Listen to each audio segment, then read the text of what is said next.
a familiar sound echoing through all Greek villages, towns, and cities.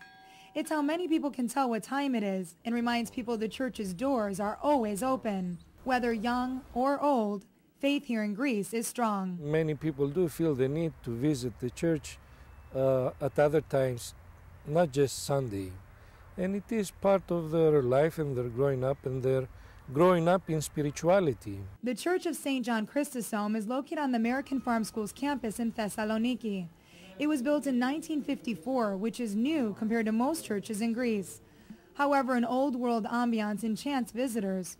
Whenever a Greek Orthodox Christian visits a church, he lights a candle, which symbolizes the light and the resurrection of Jesus Christ. Another symbol of the Orthodox faith is the icon. First of all, we must say that the icon is not a picture.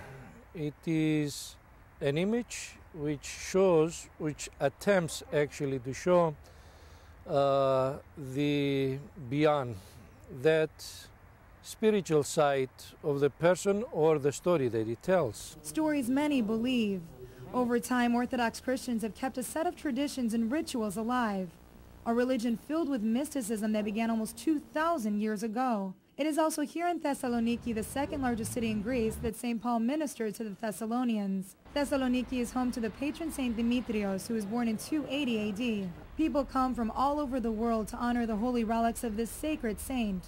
Believers confess the relics let off a strong, sweet scent of myrrh, what priests and devoted Orthodox Christians consider a great miracle. We have this, and it's felt by everyone who prays to St. Demetrius' relics. There are days where the entire tomb is filled with the scent of myrrh. St. Demetrios lived in the 3rd and 4th century AD, a time when being a Christian was punishable by death.